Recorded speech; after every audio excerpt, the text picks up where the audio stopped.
What's up, you guys and girls? This is Tim Trevor, the managing editor of the Diecast Collective. Tonight, depending on part of what form. Yes, this is Wednesday, but we're doing Retro Tuesday. Don't worry. I should have mentioned this in the other video on the blog, but I will tell you over here. I'm going to put it in the description box on the blog as well as here. I will put the actual date in there, but I have to use the real date, like today's date for this. So let's get into it. These are a couple of dump trucks. I don't know what I know they're Peterbilts, but I don't know the specific, like the title of them, what they really are. I only know that they're actual Peterbilts. They might be Pierce. I don't remember. I think that's what they are. I don't know. I'll have to look into it. I'll have to check it into it and see what they are. That might be the name of the company, like the construction company. I don't know. I know they're just Peterbilts. So I'm going to try to do some little bit of research and try to see if I can find what they are. But I remember, like I was talking about in the other video, back when I was a kid, I used to take these and beat the snot out of them. And I would take the dirt, throw them on top, put them inside the dump part of it, or the bed of the truck, where the dump part of the truck is. And then after a while, when they got messed up, I would take them, remove them, and then stick a small little tow hitch or a little tractor trailer hitch in the back of them, and made them into an 18-wheeler going down the street. I'm gonna warn you right now. If you're going to try to do that, if you're going to try to act like or mimic a semi with these dump trucks, be warned, because they are going to be hard to do. Because when I was a kid, you literally had to hold the back of where the trailer was, and to make the actual movement move, which I wish I had a trailer to demonstrate it, but I don't. Maybe the next video, maybe later on down the road, I'll find one that has no bed on it, and I'll find a trailer and I'll put it on and show you what I'm talking about, demonstrating it, but I'll demonstrate it here. So basically, I don't have one, but I wish I did. Basically what you would do is you would take your hand, hold the trailer part, and take the truck, and you would have to rotate them at the same time in that direction wherever you were going to go. Because if you just drive them straight, if you were going to push it straight down the road, or straight down, like if it was a road, you push them right straight down the road, they would not. 9 times out of 10, it would pop off, but it all depends on the trailer and what type it is and all that good stuff. But if you're going to try to make a right-hand turn with them, you would have to literally swing them around, act like they're mimic like a real semi. Same thing with the left. You would have to do the exact same motion with the left as well, because that's how 18-wheelers work. They're turning the 18-wheelers and dump trucks are not like regular production vehicles. You have to turn them right, or either direction, right or left, but you have to swing them around in a turn. It's just like another school bus. A perfect example, like a public transportation bus, or a bus such as a Greyhound or something like that nature. Or even emergency vehicles like a fire truck, ladder truck, whatever. Big pieces of equipment or something like those, they have to turn wide, because for an example, like a sidewalk. If you have a sidewalk and a light post there, they have to swing around. And yes, they do have to go into the other lane to perform that maneuver, to turn to the right or turn to the left.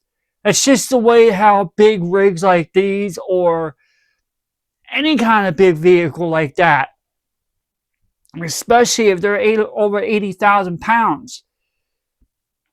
Like those big heavy wreckers you see, like those big heavy duty wreckers that can hold 120,000 pounds of weight.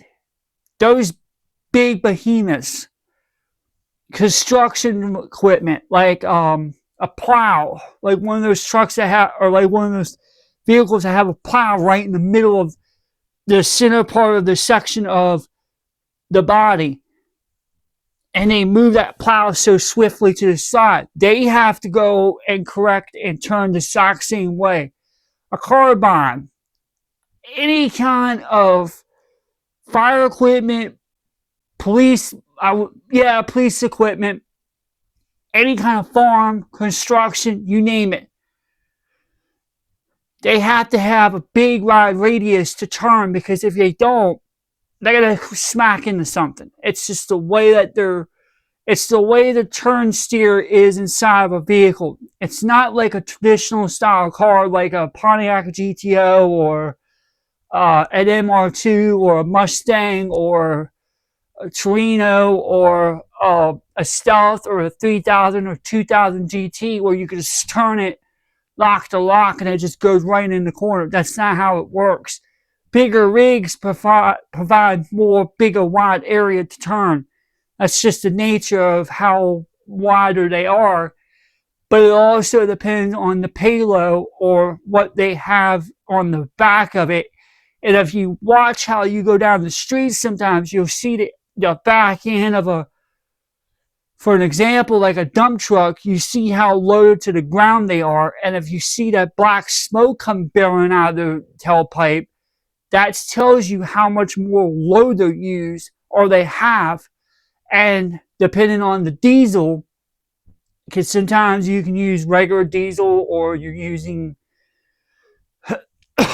some kind of other diesel like vegetable oil, things of that nature, you see how loaded the rear end is loaded to the ground, and you hear them shifting through the gears. That just tells you how much of the weight they have. A dump truck normally would carry about 50 tons to about close to nearly 80 tons. You get like something like a Uke could hold up to over 350 tons. These are big vehicles. The tires on them are very huge, like 55 inches or taller. So I'm giving y'all a lot of information. I actually watched a lot of programs in the past about these things. That's why I'm giving y'all my knowledge. But then that's why I'm also providing it into a diecast setting. So if you get like dump trucks like Ukes or things like that, especially in the diecast world, understand where I'm coming from. Because next month I'm going to be buying some Ukes and some other equipment and stuff. And we will be talking about construction. But I'm breaking them down in each segment. And that's what you're going to see. Also, program note, we will be back on later on tonight. We will be doing a midweek feature. Don't worry about that. But like I said in the beginning of this video, I wanted to give y'all a video from last night because I just wasn't really... Last night, for some odd reason, I just got very tired. And I was just tired yesterday. So I kind of want to make it up to y'all now. So then later on tonight, we'll be back with the normal schedule. Then tomorrow, we'll be back normally, providing more cool coverage and stuff like that. But anyway, guys, girls, I hope everyone enjoys these videos. And like I said in the other video, and I'm going to say it here too, don't worry, I'll put this into a short so you will get it. But I'm just going to go ahead and tell you, I may just put down Peterbilt construction trucks. That's probably what I'm going to do. Just making it easier for you. I'm not like I did like on the other one last week. So that's what I'm going to do. Just going to go ahead and just do that on both channels. Just make it simple and easy because I'm not really going to go through. I probably will eventually update that and let y'all know what they really are, but But right now, I'm just going to tell you all that right now. I'll just simply put Peterbilt construction truck. That's all I'm going to do. Just make it easier and simple on y'all because I don't know the specifics on them and whatnot. But anyway, guys, go. That's all the time I got for both videos. Until next time, we're out.